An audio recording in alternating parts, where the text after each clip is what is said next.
Take a moment to look at your smartphone, an electric car gliding down the street, or the wind turbine spinning on the horizon.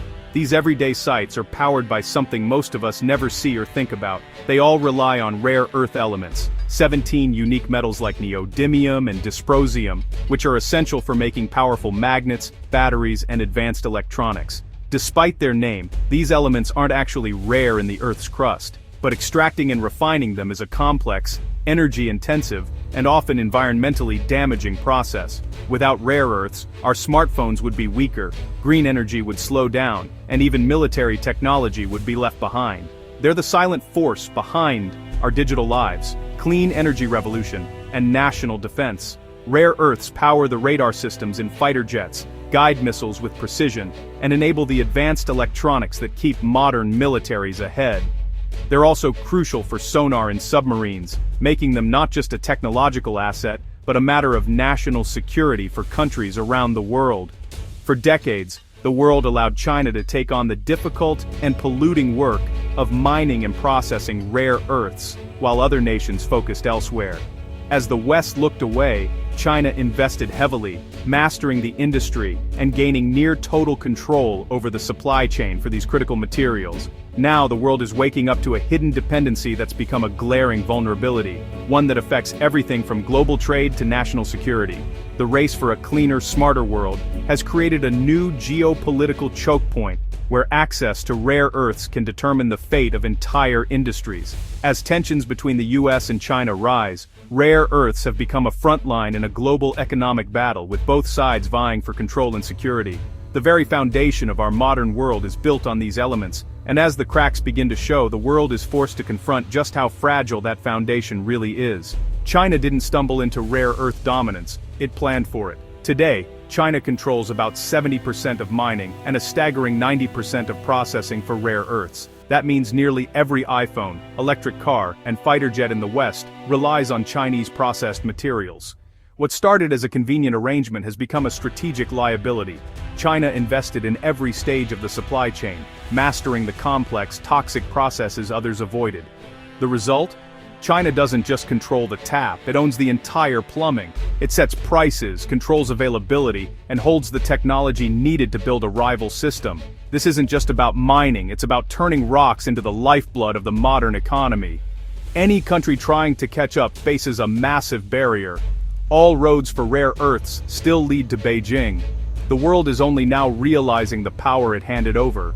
In 2023, China turned its rare earth dominance into a weapon. First, it restricted exports of gallium and germanium, key for semiconductors, responding to US tech sanctions. Then, it targeted high-purity graphite, essential for EV batteries, threatening the West's green transition. New licensing rules let Beijing approve or deny shipments at will, creating chaos without a full ban. The real blow came in December. China banned exports of rare earth processing technology. Now, the West can mine the rocks, but can't process them without Chinese know-how. These moves are more than trade policy, they're economic statecraft. China is now the gatekeeper for the essential ingredients of modern life. The West's plan for an independent supply chain is being dismantled before it even begins. The message is clear. China controls the future's most critical resources.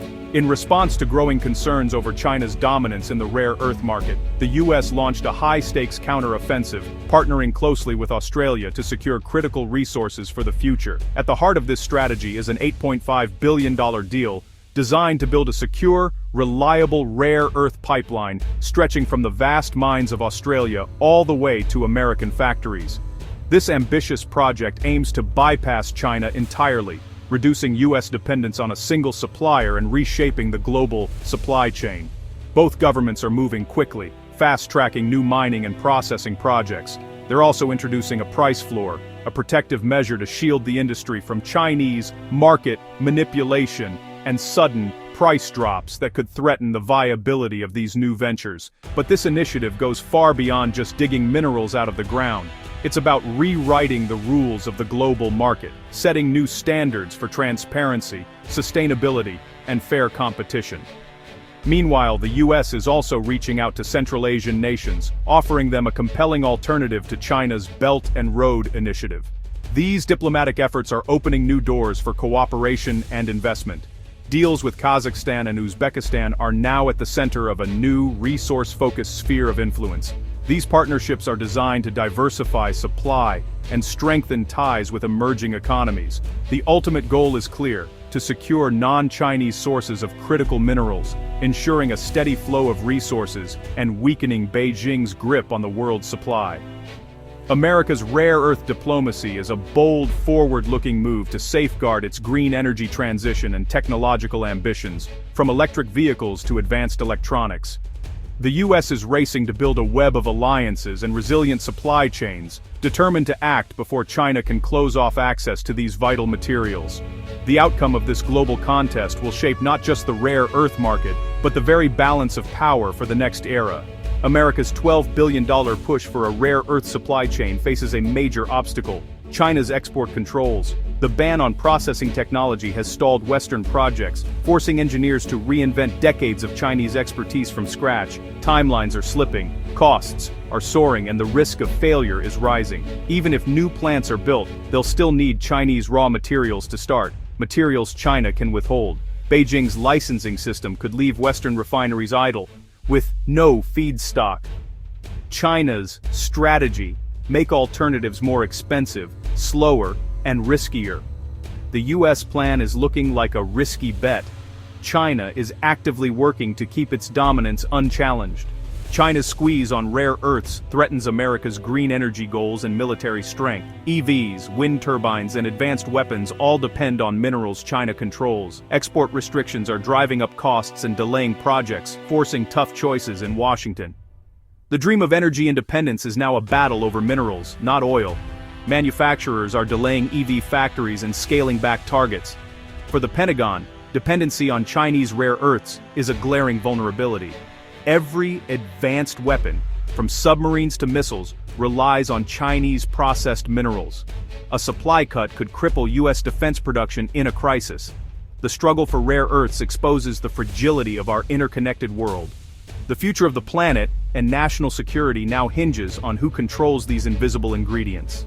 The rare earth struggle marks a new era of global competition, one that is reshaping the very foundations of our interconnected world. These minerals, once obscure, are now at the heart of a high-stakes contest for economic and technological supremacy. The world is splitting into rival blocs, with America and China vying for control over the materials that power everything from smartphones to advanced weaponry. This rivalry is not just about resources, it's about who will set the rules for the future.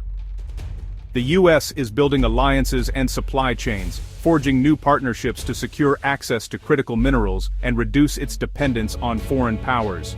Meanwhile, China is locking in resources through its Belt and Road Initiative, investing heavily in infrastructure and mining projects across Asia, Africa, and beyond. Nations must choose: join the American-led system, with its promises of transparency and shared prosperity, or stick with China's established network, which offers speed, investment, and a proven track record of delivering results.